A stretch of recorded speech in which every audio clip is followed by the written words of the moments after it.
In the city of Mitchell, Australia, friends Jason and Mick are deciding what to do with their free time. Mick suggests a trip, and knowing that Jason will bring his girlfriend Natasha, he asks her to invite one of her friends. While she calls a girl named Melanie, Mick tells his friend about the horror stories of Charlie's farm in Mitchell. He says there was a famous crime in the 80s, and since then, no one has lived there. Jason likes the idea, but tells Mick to only share that part with the girls when they arrive at their destination. The next morning, Melanie joins the trio, and Mick gets excited about the girls' beauty. Jason warns that the trip will be focused on nature, and that the two will have to be without social media for a few days, as there will be no signal where they plan to camp. Melanie then takes the opportunity on the way to use her phone while getting to know her future tent mate. After 8 hours on the road, Jason says they are still a little far due to the stops they made along the way. However, the girls are tired, and Mick also wants to stretch his legs, suggesting they camp right there until the next day. Everyone agrees to the idea, and Jason first stops at a diner, where Mick tries to learn about the farm. He talks to an old man named Blue, who has lived in the area since he was born, and is with his friend Fred. The mood becomes tense when Mick mentions Charlie's farm, and Blue's expression changes completely, saying that no one should ever go there. Fred starts to talk about the disappearances, but the bartender cuts the conversation and says it's all a legend. Seeing that Natasha is paying attention to them, Jason also thinks it's better to stop talking and decides to leave, but the strategy doesn't work. The two girls have already noticed that they are hiding something from them and start a fight in the parking lot. When Mick starts to mock Blue's demeanor, trying to minimize the danger, Fred steps in to defend his friend. He says that Blue reacts this way when Charlie's farm is mentioned because he was there when the crimes occurred.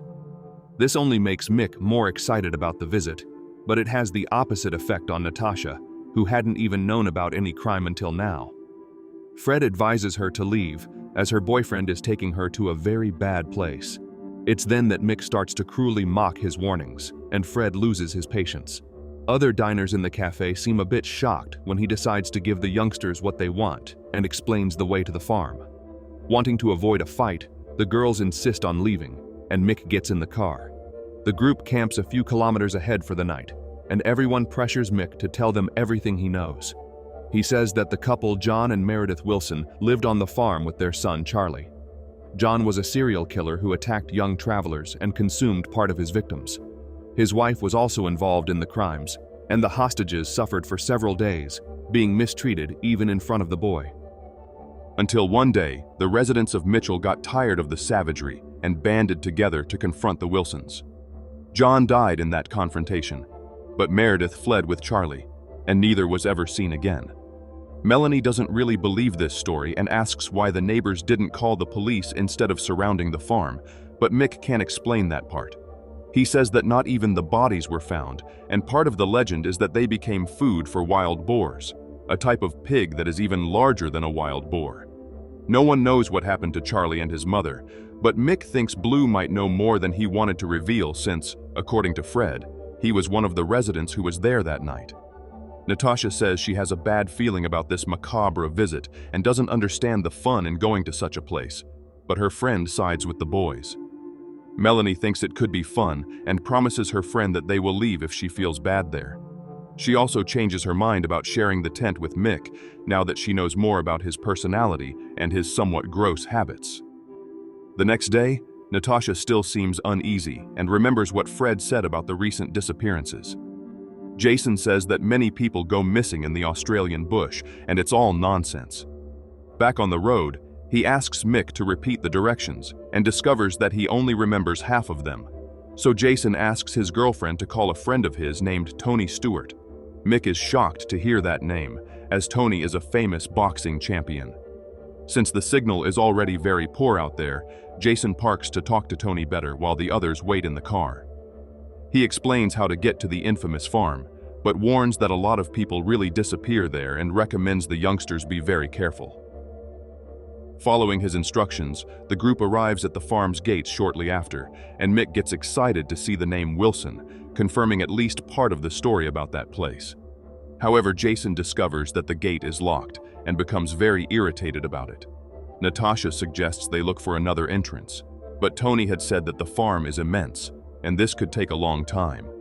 Changing his tone, Jason says that actually, it's even better if they proceed on foot, leaving the car right there. Melanie laughs at the idea, thinking it's a joke, but he assures her that the house can't be too far from the main entrance, and Mick, as always, supports him. He also tells Melanie that the exercise will do her good, and she takes that as an insult to her physique, becoming even angrier with him. Thus, everyone grabs their essential belongings and jumps over the gate. The walk turns out to be extremely long, and the girls won't stop complaining, but the worst is still to come. When Jason finally spots the Wilson house, he announces that the four of them will sleep inside that night. Getting closer, it is clear that the state of the house is truly complete abandonment. Melanie asks who will have the courage to go in first, and Mick reminds them that the horror fan is Jason. But Natasha is so irritated that she takes the lead herself, saying that it's all a big stupidity. The interior is even worse than the facade, as various broken objects lie scattered on the floor, and everything is in total disarray. The walls are covered with graffiti from visitors like them, with inscriptions like, "I survived Charlie's farm," and even hearts with couples' names. Melanie tries to open a door that is stuck, and Mick insists on helping her, stepping on an old teddy bear as soon as he enters the room. Natasha is startled to see her friend stuffing the toy into her bag, and this gives Mick an even worse idea. He says that those objects could fetch good money online, since it seems that room hasn't been raided before. Natasha hates the idea, and says that just Melanie's teddy bear is souvenir enough, not wanting anyone to take anything more from there. When the wind makes one of the doors slam loudly, Melanie lets out a scream but immediately follows it with a laugh, clearly having fun with the scares.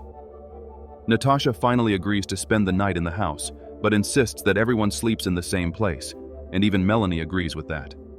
Trying to get into the mood, she also leaves her names recorded on the wall as just another group of curious survivors of the experience. In a flashback, we see the moment when the residents invade the house, and Blue finds the last of the victims still tied to the bed. His companions also discover human remains hidden in various other spots around the house. Meredith tells Charlie to hide in the barn and is soon found by the neighbors. She says that her son died a year ago, and Blue does not quite believe her, but the others say that a child like him won't last solo anyway. Thus, Charlie stays hidden and watches those people assaulting his mother until she finally stops moving. Back in the present, Jason suggests they go out to explore more, and everyone rejects the idea, including Mick. He is forced to postpone the adventure until the next day, and then everyone settles down in their sleeping bags. In the middle of the night, Melanie has the impression of seeing a person covered in rags standing in the middle of the room, watching the youngsters, but just goes back to sleep, thinking it's a nightmare. Exhausted from the previous day, the four of them only wake up after noon, and Mick is surprised to see two strangers approaching the house. They introduce themselves as Gordon and Alyssa, tourists from Sydney who also heard about the haunted farm. Jason asks where the rest of the group is, and they reply that it's just the two of them. Hearing this, Natasha offers them breakfast, and the group welcomes the couple of adventurers. When Melanie decides to show the teddy bear to Alyssa, she discovers that the toy is no longer in her bag. Suspecting it might be a prank, Natasha presses the guys to confess, but they genuinely don't know what happened. Then, Melanie tells them about what she saw in the middle of the night, but no one takes her very seriously, and she convinces herself that it was just a nightmare. After eating, the group splits into 3 pairs to explore as much as possible and agrees to meet back there before nightfall. Mick is left as Melanie's partner, and she soon begins to complain about the smell, but he swears it wasn't him this time. There's a hole in the ground a little ahead, and he says the odor might be coming from there. When Mick bends down to peek down below, she suddenly gives him a scare, and his lack of awareness only makes the guy even more infatuated. Nearby, Natasha is still worried about this division into pairs, but Jason says this is Mick's chance to be with Melanie. Not realizing that someone is watching them, Natasha laughs and says that her friend isn't that easy. Little does she know that Melanie is taking off her dress right at that moment, ready to swim in the river with Mick, who has never been happier to have a waterproof camera. Meanwhile, Alyssa and Gordon arrive at the barn, where he gets excited about a grotesque-looking axe and warns that he will take it home later. Leaving the axe at the door, they enter the barn, and Alyssa complains about the horrible smell. Gordon isn't bothered by it, and seems fascinated by all of it, saying it must have been untouched for decades.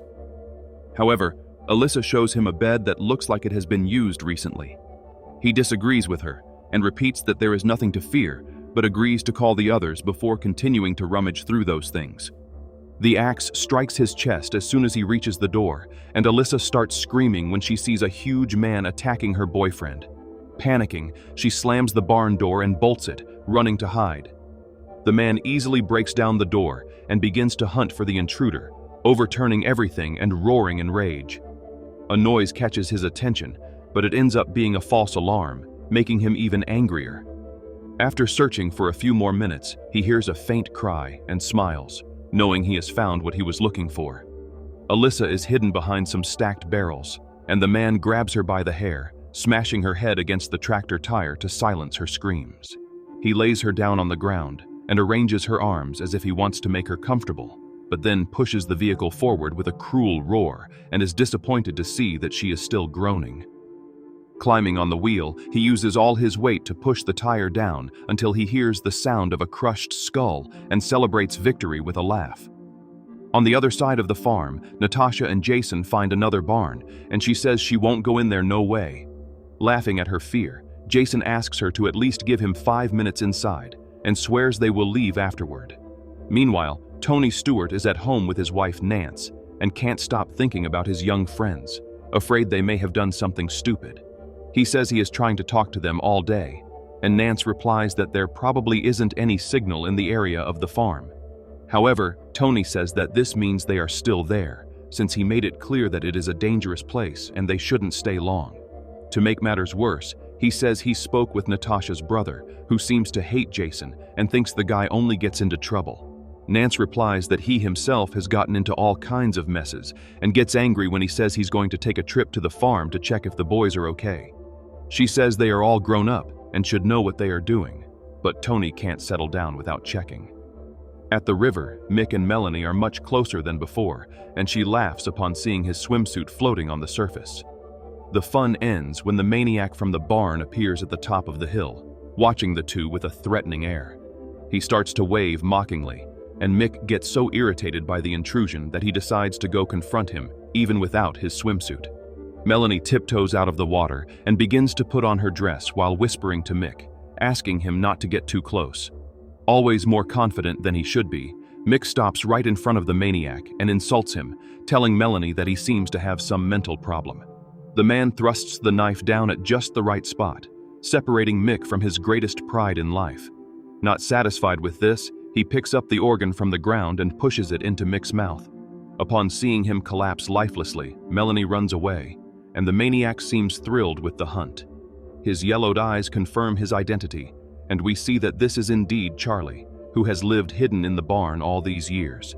Running after Melanie through the brush, he catches up to her in a few minutes and throws her to the ground. After scouring her body with the machete, he decides to finish her off in a more original way and grabs her tongue.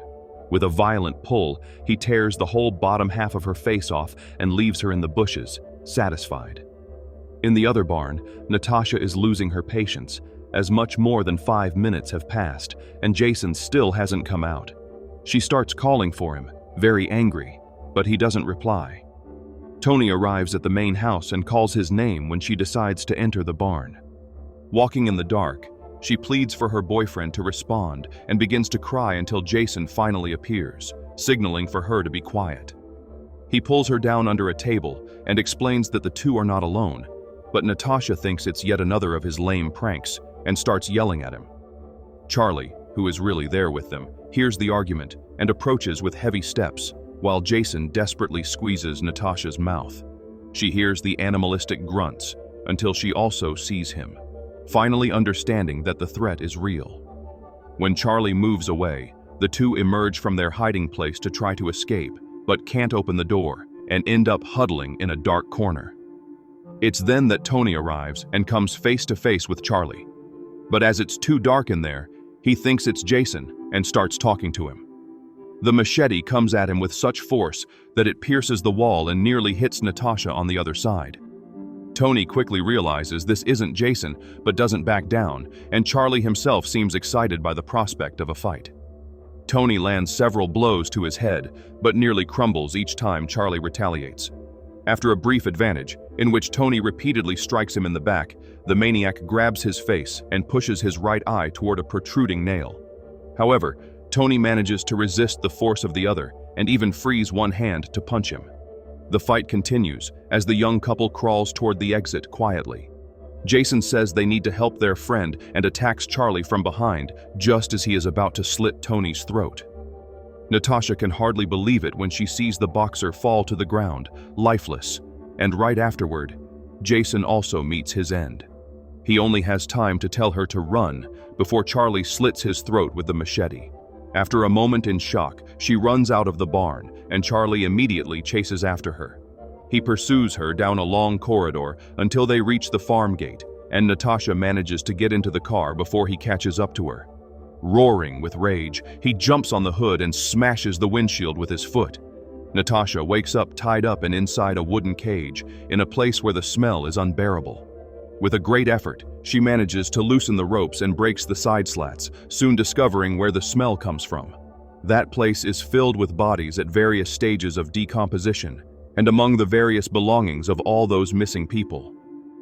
Natasha grabs a necklace with a heart pendant, hoping to have some proof that will bring the police there later, and doesn't even see the teddy bear on the table. Then she finds a ladder and starts to climb, but a moving shadow above her shows that this is the wrong path, as Charlie is coming through there right now. Quickly descending, she pretends to be dead as he passes by, then climbs back up, nearly dying of fright when she sees an outstretched arm toward her. However, she sees that it is Old Blue who has come to save her, and the two hurry to get to his car until suddenly, Charlie appears and throws an axe into her back. Natasha sees that Blue and his rifle are lying right between her and Charlie. Deciding to take a risk, she runs over and grabs the weapon, shooting a round right in the brutish man's chest. The gun jams before she can shoot again, so she starts kicking Charlie to make sure she killed him. Since he doesn't move, she says goodbye with a curse and goes for Blue's car, trying to grab the keys through the window. It's then that she sees Charlie's reflection right behind her and turns just in time to be impaled by the rifle barrel.